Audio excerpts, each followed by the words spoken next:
Well, hello and welcome to the backseat of my truck, and also welcome to MatLab.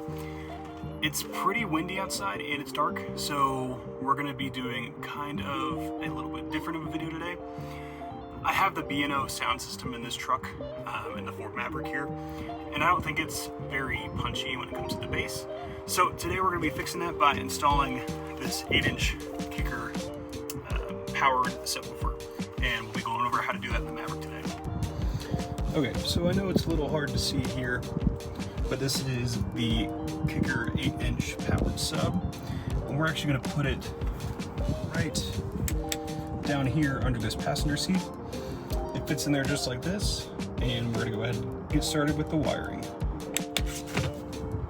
I thought I'd give you a little bit of a diagram of how I'm actually going to wire this subwoofer up in my truck. We have it a little bit easier than most people when they're trying to install an amplifier and a subwoofer. Our 12-volt battery is in the back seat, and we don't have to run anything through the firewall, which is nice. So let's go ahead and kind of go over how this is going to work. And this is looking from, if you were to take all the doors and the B pillar, the C pillar, the A pillar, all that out.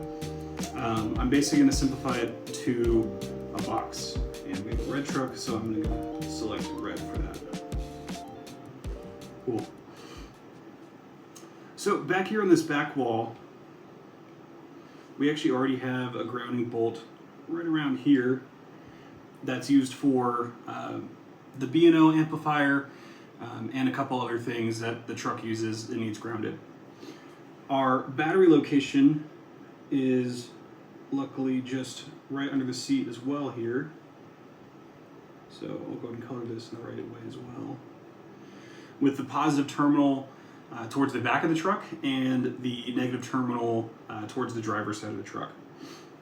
I want our subwoofer, which will be in gray here, I would like it to go under the seat right around here. It keeps it out of the way and it doesn't take up any of my storage in the back under the seats here, because these seats do lift up if we want them to, and we can access storage under there.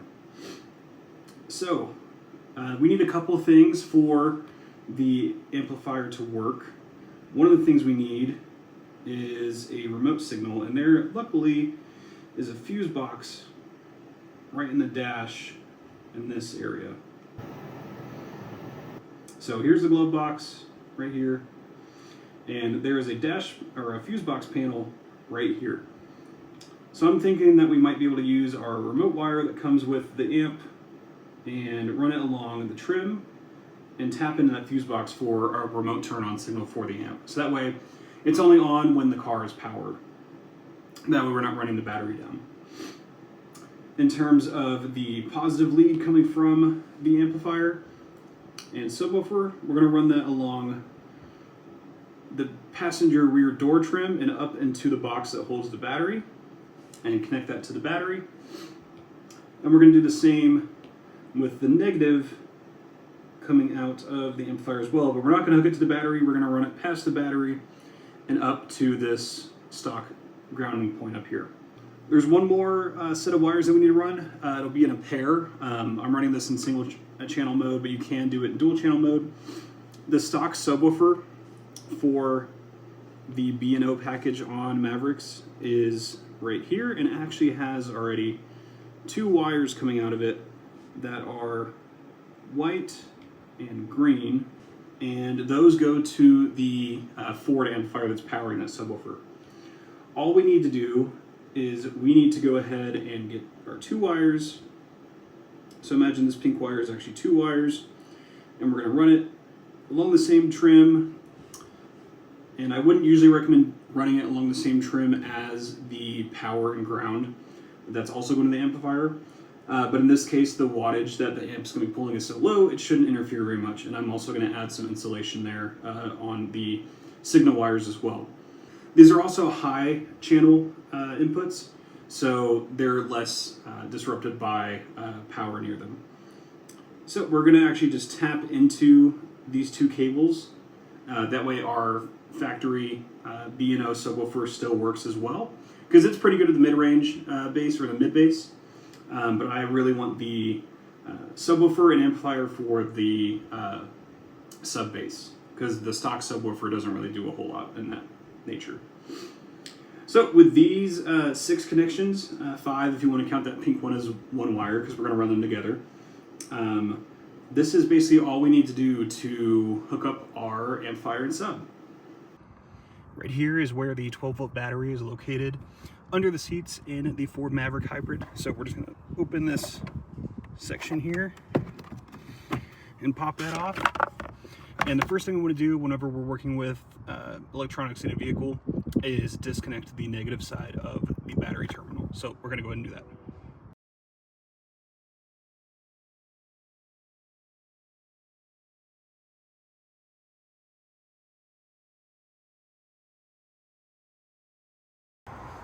Alrighty, so I'm going to try to film this before it gets too dark, because the sun is setting and I don't really have anything but this flashlight here if it does get dark.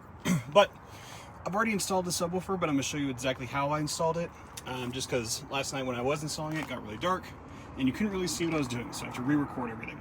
So the sub, as I planned, is just down here under the passenger front seat. Fits in there pretty nicely.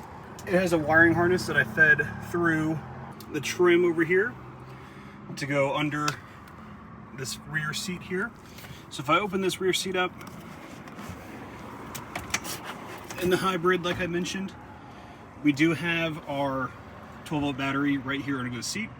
So you can see this is where all my cables are coming out for the power, ground, and the high-level input for the amp. Under here, I do have the power going to that positive terminal with a fuse. That way, if something were to happen to the amp, it's not going to mess up anything else electronic in my car, hopefully. Over there is just some storage where I've been keeping some extra shoes and shorts in case I want to go to the gym after work. For the grounding, we actually did that over here behind this seat. So if I pull this, this is where the B&O subwoofer is.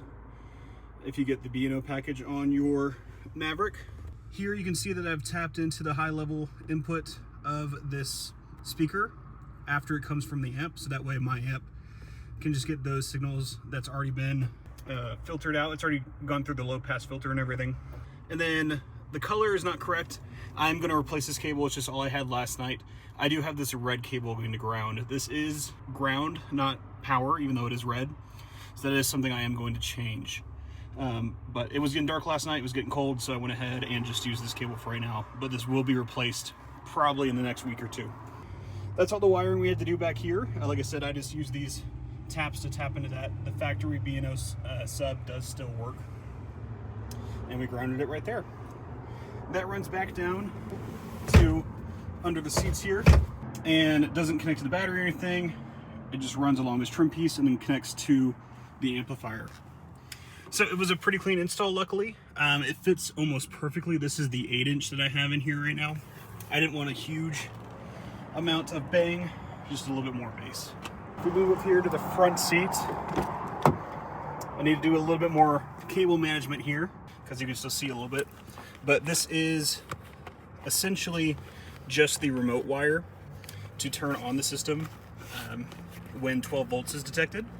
So I have that running along this trim piece here, and the fuse box for the Ford Maverick is this panel up here. And I just went ahead and hooked it into an ignition switched 5 amp fuse that isn't actually in use. It's just in there as kind of a placeholder.